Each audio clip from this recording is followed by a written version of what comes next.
Hello, friends. All right. Today, I wanted to talk about auras just a little bit. I have this little book, and I just kind of wanted to read from it because, first of all, look at how cute that is. That is tiny. That is tiny. But it's all about auras, and it actually has quite a few pages to it. It says 142 pages. Not bad for a tiny little book. I love books so much. Okay, let's do the introduction. Why not? Think about how it feels to be stuck in a crowded elevator or subway car, or to have someone standing just a little too close behind you on the escalator. It's uncomfortable. It can feel like they're touching you even though they're not. Well, in fact, they are touching you. They are bumping against your space, your bubble, which is really defined as your energy field.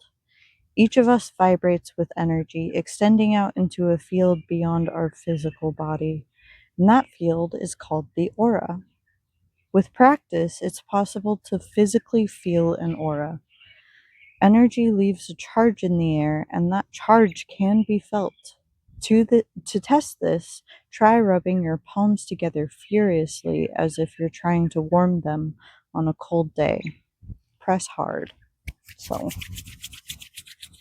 and you can kind of feel the warmth while you're doing it. And then when you stop, you can kind of feel the warmth of like energy that you just used. It's kind of cool.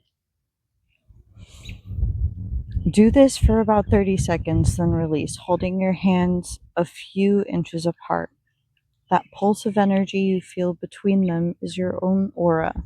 Typically, an aura spreads in a 3-foot radius, but that measurement isn't exact. Our auras tend to fluctuate based on our mood. What you're feeling inside is reflected in your aura, and those who are experienced at reading auras can interpret the information they contain.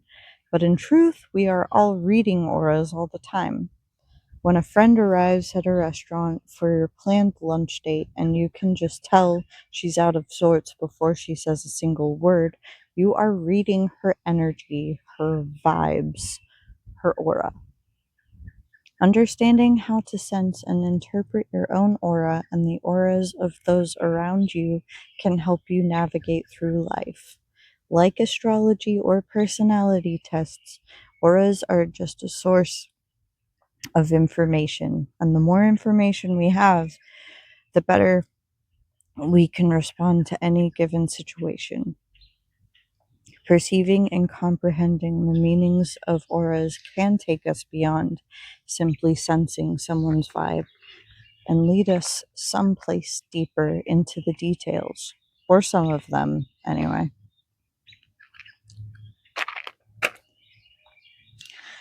You can figure out how best to support that grouchy friend, or sense when it's a good time to ask your boss for a raise, or even understand why your non communicative family member is sending out dark clouds of negativity.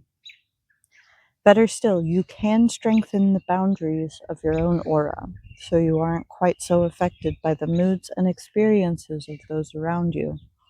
You can stay firm in your own energy, keeping centered, grounded, and whole in all of yourself. So that's just the introduction, obviously. But there is a lot in this book, and I think I just want to like read through the whole thing eventually, not right now in one sitting. But I think it's really cool. Actually, I have a little bit of a story. So, a few months before I actually moved to Arizona, I went and visited. Um, and we went to a place called Sedona. And I guess it's well known for being like really witchy and spiritual, and it's really close to spiritual nexuses, just like these places with a lot of power. Um, and one of the things that we were planning on doing anyway was to get my aura read. I really wanted to know like, what my aura was, what color, what it meant, and all of that. So it was really funny because we got there. It was really cool to like check around. It was like this metaphysical shop that also had aura readings and divination of different kinds. And I thought that was really cool. And I think I may have gotten some kind of crystal there, probably. Or I know I got like Sedona sand or something, which was pretty cool.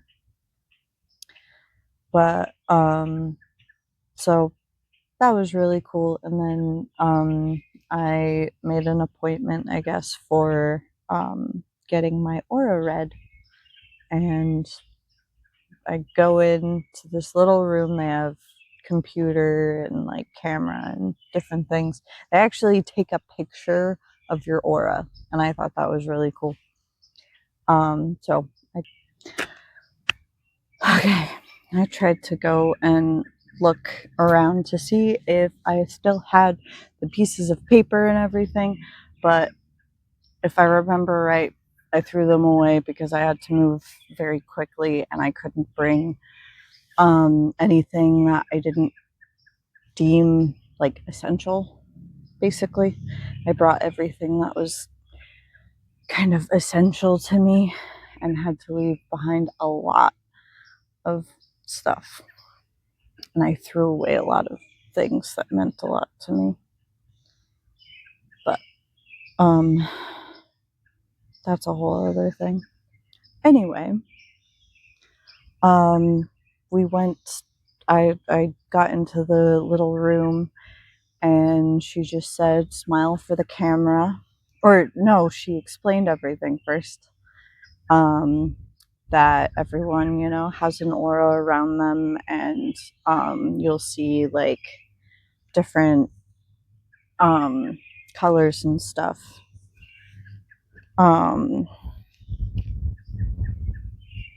around a person,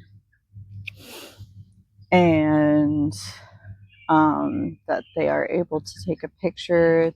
It also shows like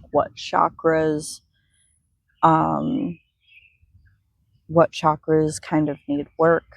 Usually mine is the root or base chakra, which is the very bottom one. Technically it's the first one, and I forget its other names right now, but it's basically it's just the basics. It's basic survival, living kind of things. That one generally I need to work on, and I think it's because life just has kind of sucked, and I haven't been able to be stable in a lot of ways for a few years because people suck and life sucks. But or it can, at least. But so they took the picture, and I think my throat chakra was the other one that needed work. They took the picture, and my aura color was orange. And, I'll just read that real quick. An orange aura often means health, vitality, and energy. This person is vibrant and enthusiastic. On a physical level, their reproductive system is functioning at an optimal level. This person's sacral chakra is functioning well. Eh.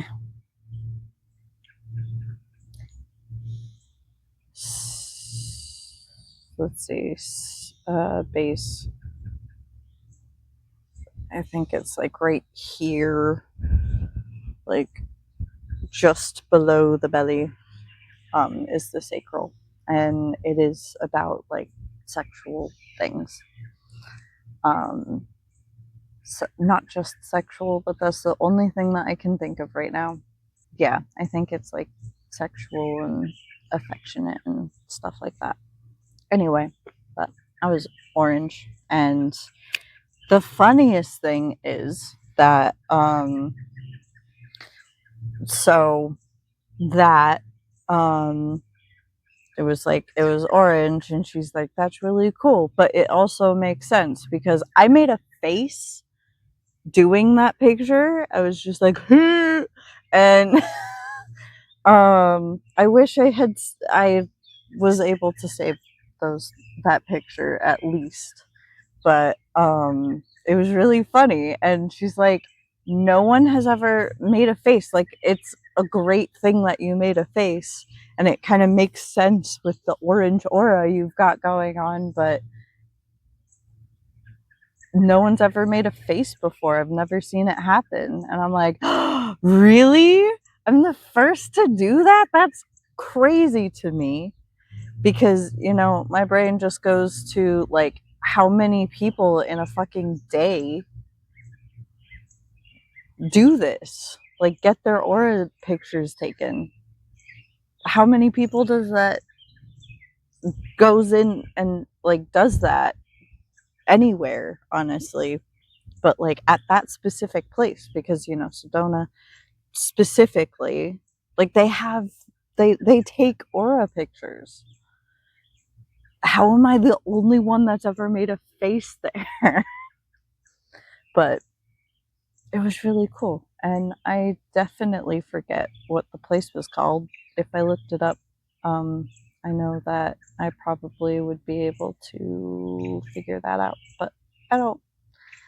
Anyway, it was really cool, and it was hilarious, and I believe there were two tarot decks that my friend got from there. Maybe just one. I don't exactly remember. Um, but yeah, it was really cool. It was really nice. Anyway, that's kind of the end of my talk about auras for now. I'm still learning about them. I know a little bit about chakras. I've done some studying on those. And I am constantly working on them, and it is really difficult right now. Like currently with YouTube, what I'm something that I'm trying to do is work on my throat chakra, and I've been working on it. Um, I just have a really hard time saying things because I still did, but I wasn't allowed to just speak my mind as a kid. Even whether it was questions, because how dare you question them, parents. So, that, or like, oh, you have to believe what we believe, we need to look a certain way or something. I don't know. It was bizarre to me because asking questions is how you better understand something. And as I've gotten older, I I'm like, if I wasn't probably going to go down this road that I'm on,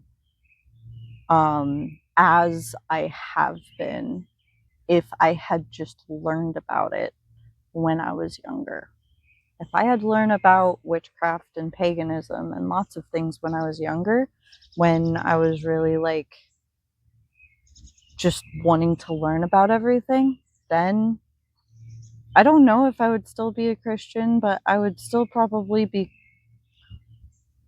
closer to my family instead of them being cut out of my life. If my womb donor decides to watch this, if you could just try to heal yourself, stop projecting onto other people, and acknowledge the things that you don't like about yourself instead of trying to hide them and act like they don't exist. Because the past happened. A lot of things, it's like the past happened. There's nothing you can do about the past and how it happened. You did things. I have acknowledged things that I've done in the past that were not great. Um, it can be really hard to acknowledge those things, but it is also extremely important to acknowledge those things. Acknowledge and move past those things instead of just like stuffing them into different boxes to deal with them later. Later is never going to come. Later is also now. So I don't know. Stop projecting. Stop. Just stop, I guess. Stop trying to be loud so that the past can't be heard. Because I can hear it. Anyway, thank you, everyone, for watching. I hope everyone has a wonderful rest of your day. Blessed be.